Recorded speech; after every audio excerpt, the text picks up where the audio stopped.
பிஸ்மில்லாஹிர் ரஹ்மானிர் ரஹீம். தித்திக்கும் செந்தமிழை தேன் சுவையை தெள்ளமுதை இடராமல் என்னாவில் இறைவா நீ தாவன உனை வேண்டி துவக்குகிறேன். ஆழிய ஞானம் 63 தியானவாச நிகழ்ச்சிக்கு நேயர்களை வரவேற்பதில் நான் பெரிதும் மகிழ்ச்சி அடைகிறேன். சென்ற நிகழ்ச்சியிலே தக்கலை பீர் முகமது அப்பா அவர்களுக்கும் நம்முடைய காயல்பட்டினம் சதகத்துல்லா அப்பா அவர்களுக்குள்ள அந்த தொடர்பு, அவர்களுடைய சந்திப்பு குறித்து பேசுவதாக நான் கூறியிருந்தேன்.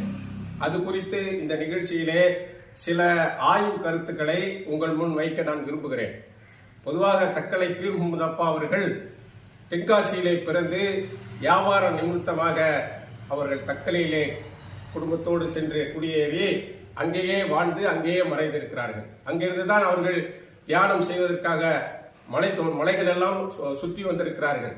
கேரளாவில் அவர்கள் இருந்து தவ செய்த இடம் பீர்மேடு என்று இன்றைக்கும் இருக்கிறது. அது ஒரு தாலுகா, அப்பா பேர்ல பீர்மேடு என்று ஒரு தாலுகா இருக்கிறது.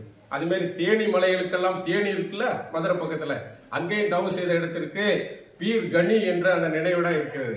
எனவே அப்பா பல மலைகள் எல்லாம் சுற்றி சுற்றி 300 ஆண்டுகள் அவர்கள் வாழ்ந்ததாக குறிப்புகள் காணப்படுகிறது. அவர்களுடைய வரலாற்று செய்திகளை ஒவ்வொரு நூலிலும் நான் பின்பகுதியிலே அவர்களுடைய வரலாற்று குறிப்புகளை சுருக்கமாக தந்திருக்கிறேன். வாய்ப்பு உள்ளவர்கள் அந்த நூல்களை வாங்கி முழுமையாக தெரிந்து கொள்ள வேண்டும் என்று கேட்டுக்கொள்கிறேன். அதே மாதிரி சதகத்துல்லா அப்பாவை எடுத்துக்கிட்டீங்கன்னா அவர்கள் காயல்பட்டினம், ஏன்னா காயல்பட்டினத்தை சேர்ந்த சுலைமான் ஒலியுல்லா என்று சொல்வார்கள். அவர்களுடைய 5 மகன்களில் சதகத்துல்லா அப்பா 3வது மகன். சரியா? இப்போ அவங்க அப்பா சுலைமான் ஒலியுல்லா கேரளாவின் பொன்னானில போய் அங்க அரபிகள் குடியேறிய இடம், அங்க போய் மதரசால ஓதிருக்காங்க. அரபியில மிகப்பெரிய பாண்டித்யம் பெற்றவர்கள், தேர்ச்சி பெற்றவர்கள். அவர்கள் தான் தன்னுடைய மக்களுக்கெல்லாம் ஓதி கொடுத்திருக்கிறார்கள். சதகத்துல்லா அப்பா அதிராம் பட்டத்துல போய் மிக முக்கியமான ஒரு அசரத்திட்ட ஓதியதாகவும் தகவல் இருக்குது. சரியா? அப்போ சுலைமான் ஒலியுல்லாவுடைய 5 மக்களில் இவர்கள் 3வதாக சதகத்துல்லா அப்பா வருகிறார்கள். மிகப்பெரிய அரபி, இவர்களும் பெரிய பாண்டித்யம் பெற்றவர்கள் சதகத்துல்லா அப்பா. இவர்களுடைய முதல் சகோதரர் சம்சுதீன் ஒலியுல்லா, இவர்கள் காயல்பட்டினத்திலே தந்தைக்கு அருகிலேயே அடக்கமாகி இருக்கிறார்கள். அடுத்து சாம் சகாப்தீன் ஒலியுல்லா, இவர்கள் கீழக்கரையிலே மேற்பகுதியிலே தனியாக அடக்கமாகி இருக்கிறார்கள். 3வது நம்முடைய சதகத்துல்லா அப்பா அவர்கள் இங்க கீழக்கரையிலே அவர்கள் அடக்கமாகி இருக்கிறார்கள், மறைந்து வாழ்கிறார்கள். சரி, அடுத்து 4வது அகமது ஒலியுல்லா, இவருடைய சகோதரர்களை சொல்லிட்டு வர்ற அகமது ஒலியுல்லா நாகப்பட்டினத்துக்கு அருகில் உள்ள அந்த என்ன ஊரு, நாகப்பட்டினத்துக்கு அருகில அவங்களுக்கு அடக்கமாகி இருக்கிறார்கள். சரி, 5வது தான் ஷேக் முகமது ஒலியுல்லா, மஞ்சக்கொள்ளை. அகமது ஒலியுல்லா அடக்கமாகி இருக்கிறது நாகப்பட்டினத்துக்கு அருகில் உள்ள மஞ்சக்கொள்ளையில அடக்கமாயிருக்கு. அங்க நான் ஜியாரத்துக்கு என் தாயாரோடு சென்றிருக்கிறேன். பல ஆண்டுகளுக்கு முன்பாக நாகூருக்கு சென்றிருந்த போது அவர்களையும் ஜியாரத் செய்து விட்டு வந்தேன். அடுத்து பாத்தீங்கன்னா 5வது ஷேக் சலாஹுதீன் ஒலியுல்லா, எங்க ஏர்வாடியில் அடங்கியிருக்காங்க. 5வது மகன் யாரு? சலாஹுதீன் அப்பா, சதகத்துல்லா அப்பாவுடைய தம்பி. சதகத்துல்லா அப்பா தன் தம்பியினுடைய ஞானத்தை பார்த்து வியந்து இருக்கிறார்கள். அவ்வளவு பெரிய ஞானி சலாஹுதீன் அப்பா எங்க ஊர்ல மறைந்து வாழுகிறார்கள். அவர்களுடைய திருநாமம் தான் எனக்கு என் பெற்றோர்கள் முகமது சலாஹுதீன் என்று இடுவதற்கு காரணமாக இருந்திருக்கிறது. அவர்கள் எப்படி அவர் குடும்பத்தில் 5வதோ அதே போன்று என் பெற்றோருக்கு நான் 5வது குழந்தை. அதிலே எனக்கு பெரிய மகிழ்ச்சி உண்டு.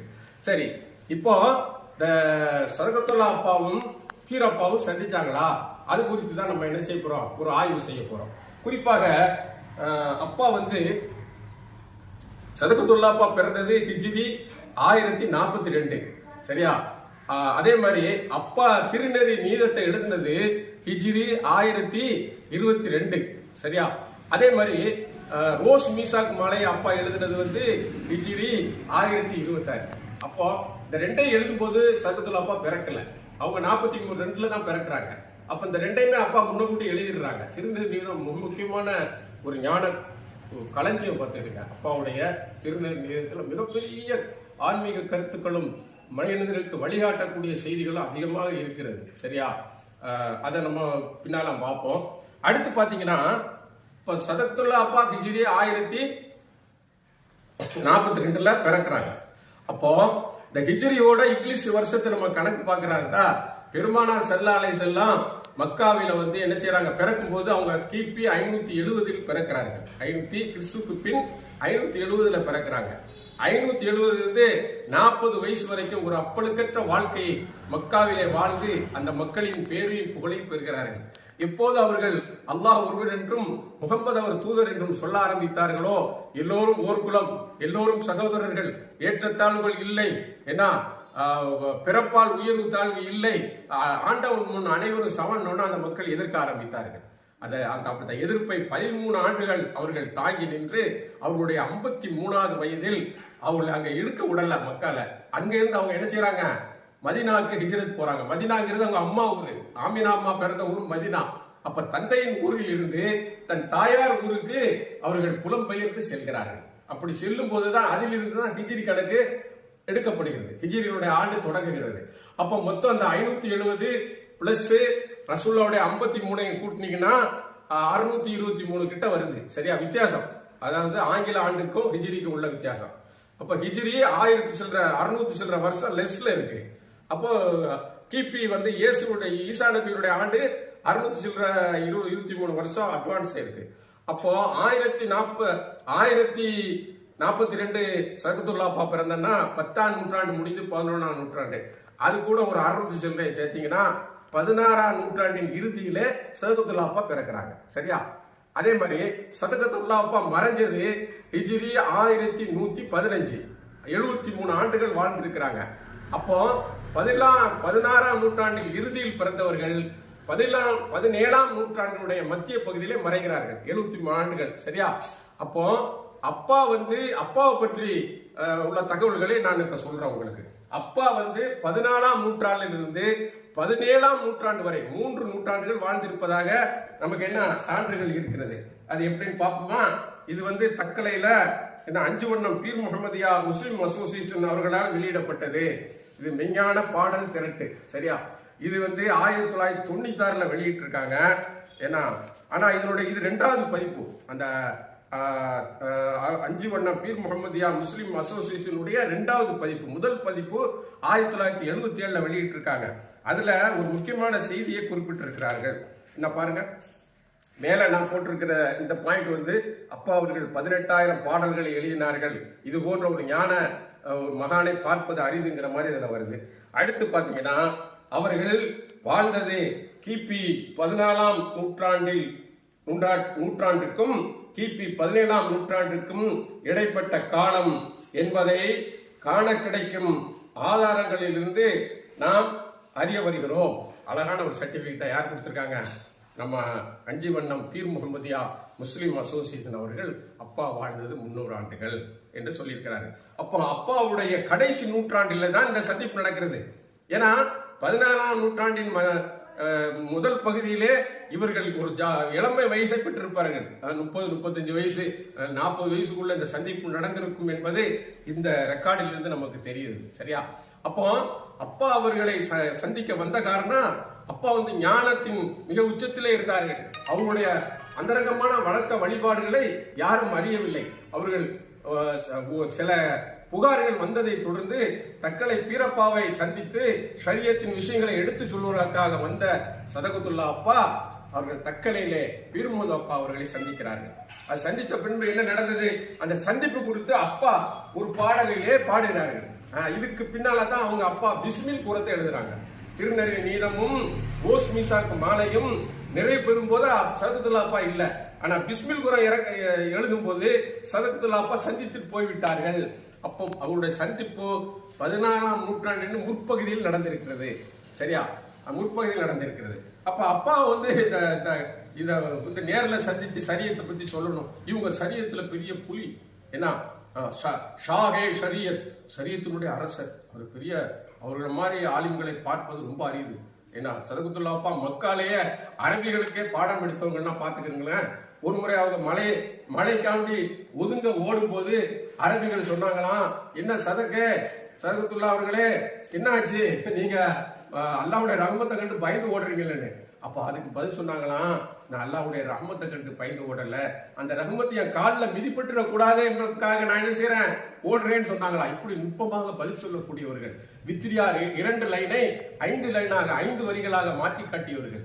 ஏன்னா ஹவுது நாயகத்தின் பேர்ல முனாஜாத்தி எழுதியிருக்காங்க, நாகூர் நாயகத்தின் பேர்ல முனாஜாத்தி எழுதியிருக்காங்க. இதெல்லாம் அவர்களுடைய அற்புதமான அரபி திறன், அவருடைய சரியத்துல ரொம்ப பேணுதலான. அப்ப அப்பாவை சந்திச்சு பார்க்கும்போது அப்பாட்ட உள்ள ஞானம் மிக அற்புதமான ஞானமா தெரியுது. பெரிய குத்துப்பா பார்க்கிறாங்க.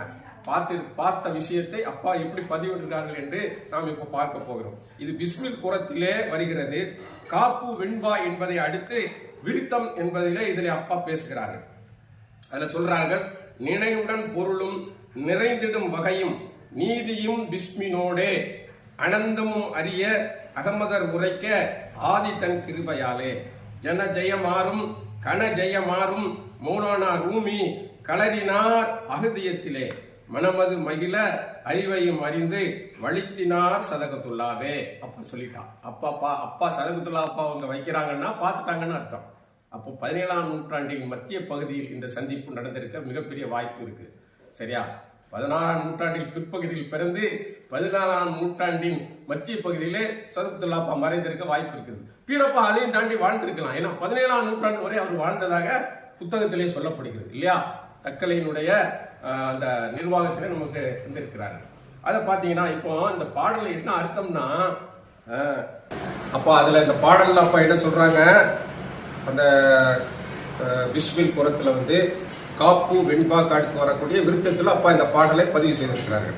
அதுல என்ன சொல்றாங்கன்னா, நினைவுடன் பொருளும் நிறைந்திடும் வகையும் நீதியின் பிஸ்பினோட அனந்தமும் அறிய அகமதர் உரைக்க ஆதி தன் கிருபையாலே. அதாவது இஸ்மு சொல்லி எந்த விஷயத்தை ஆரம்பிச்சாலும் அதுல பறக்கத்திற்கு நினைவுகள் தப்பாம இருக்க. அப்போ அதுல வரிசை பொருட்கள் ரொம்ப பறக்கத்தும் அபிவிருத்தியும் அதிகமா இருக்கு.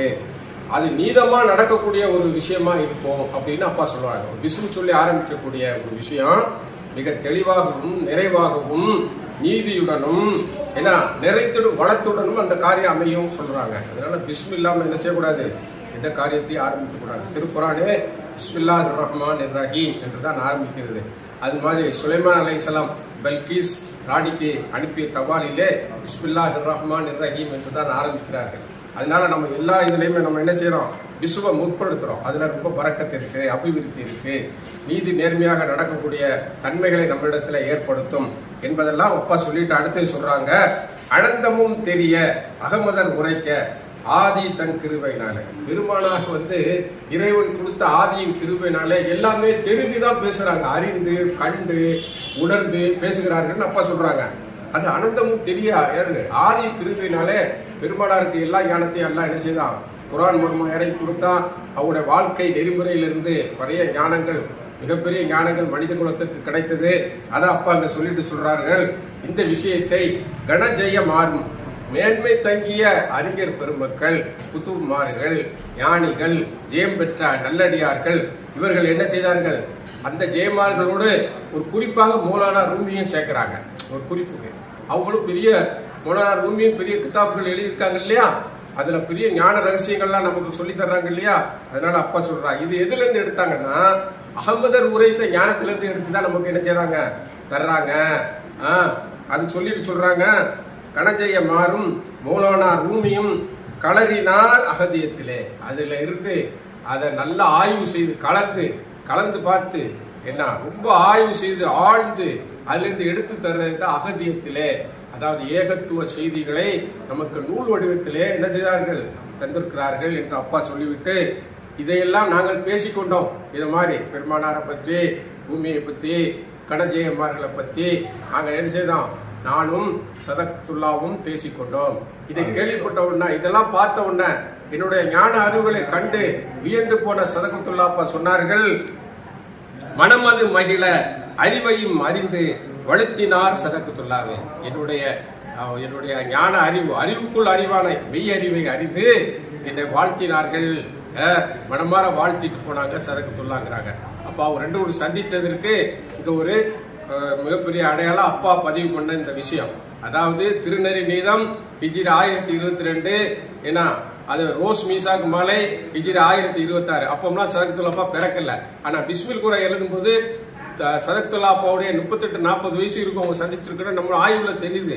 ஏன்னா தன்னுடைய இளம் பிராயத்திலே தன்னுடைய படிப்புகள்லாம் முடித்து அவர்களுக்கு மிகப்பெரிய பட்டம் இருந்தது. ஏன்னா ஷாஹே சரியத்தினுடைய மிகப்பெரிய தூண்களில் ஒருவராக தமிழகத்தில் இருந்தவர்கள். அவர்கள் சான்று சொல்கிறார்கள், அவர்கள் வாழ்த்தி இருக்கிறார்கள்.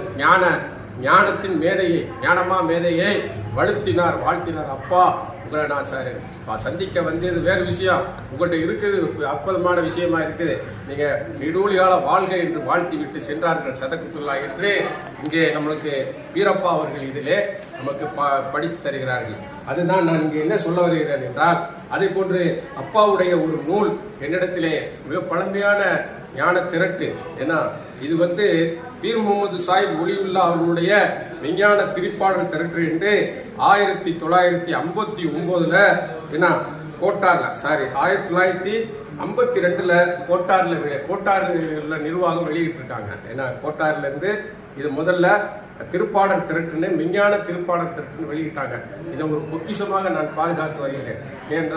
ஏனென்றால் இதுல நம்பர் இருக்காது, 1 2 3 இருக்காது, எழுத்தால் இருக்கும் நம்பர். அப்படி அந்த காலம் எண்கள் இல்லாத காலத்திலே அல்லது தமிழர்களுடைய பண்பாடுபடி எழுத்தால் எண்களை எழுதிய நூல். இதை ஒரு பொக்கிஷமாக பாதுகாத்து வருகிறேன். இது போன்ற நூல்கள், பழைய நூல்கள் உங்களிடத்தில் இருந்தால் அதனை எங்களுக்கு தந்து உதவுமாறு உங்களிடத்தில் நான் கேட்டுக்கொள்கிறேன். சதகத்துல்லா அப்பா மிகப்பெரிய அரபி பாண்டித்யம் பெற்றவர்கள். அவர்கள் வித்திரியாவை 3 லைனாக இருந்ததை 5 லைனாக எடுத்து எழுதியவர்கள். அதே போன்றுதான் அவர்கள் யாக்குத்துபா ஹசீதாவே முஹைதீன் அப்துல் காதிர் ஜீலானி கத்தஸல்லாஹு சிர்ரல் அஸீஸ் அவர்கள் பேரில் அவர்கள் யாத் தந்திருக்கிறார்கள். அதே போன்று யா சையீதி யா சைஹி அப்படின்னு நாகூர் ஷாகுல் ஹமீது பாதுஷா அவர்களை பற்றி ஒரு கிதாபை தந்திருக்கிறார்கள். சுபஹான மௌலிதை மக்காவில் இருந்து தமிழகத்துக்கு கொண்டு வந்து அறிமுகப்படுத்தது யாருன்னா சதகத்துல்லா அப்பா தான். சதகத்துல்லா அப்பா வாப்பாக்கு 5 குழந்தைகள், அதுல 3வது குழந்தை, முதல் குழந்தை சம்சுதீன் அப்பா ஒலியுல்லா அவர்கள் காயல்பட்டதிலே வாப்பாவோடு பக்கத்தில் அடக்கமாக இருக்கிறார்கள். அடுத்து சாம் சகாப்தீன் அப்பா அவர்களும் காயல்பட்டத்திலே மேற்பகுதியிலே தனியாக அடக்கமாக இருக்கிறார்கள். 3வது சதகத்துல்லா அப்பா இவர்கள் இங்கே நம்ம கிழக்கரையிலே அவர்கள் தனியாக அடக்கம் பண்ணிருக்கிறார். பள்ளிக்கு பக்கத்தில், ஜும்மா பள்ளிக்கு பக்கத்தில் அடக்கமாக இருக்கிறார்கள். அடுத்து பார்த்தீங்கன்னா அகமது ஒலியுல்லா இவர்கள் மஞ்சக்கொள்ளையிலே அவர்கள் நாகப்பட்டினத்துக்கு அருகிலே அங்கே அடக்கமாக இருக்கிறார்கள். இவர்களை நான் சிறு வயதிலே என் தாயாரோடு சென்று ஜியாரத் செய்து வந்த ஞாபகம் இருக்கிறது. அதுக்கு அடுத்தபடியாக ஷேக் சலாவுதீன் ஒலியுல்லா மிகப்பெரிய ஞான அறிவு பெற்ற மாமேதை. அவர்கள் 5வது குழந்தை. ஏன்னா 5வது குழந்தை அவர்களை சதகத்துல்லா போய் பாராட்டுவாங்களா, அவங்களுடைய ஞான்மீக அந்த ஆற்றலை கண்டு சதகத்துல்லா அப்பா மிகுந்த வியந்து பாராட்டி இருக்கிறார்கள். அவர்கள் 5வது குழந்தை மாதிரி என் குடும்பத்துல, என் வீட்டில் நான் 5வது குழந்தை. எனக்கு அவர்களுடைய திருநாமம் கிடைத்தது அல்லாஹ் கொடுத்த பெரிய கிருபை. வீரப்பாவை பத்தி நிறைய விஷயங்கள் சொல்லிக்கொண்டே இருக்கலாம்.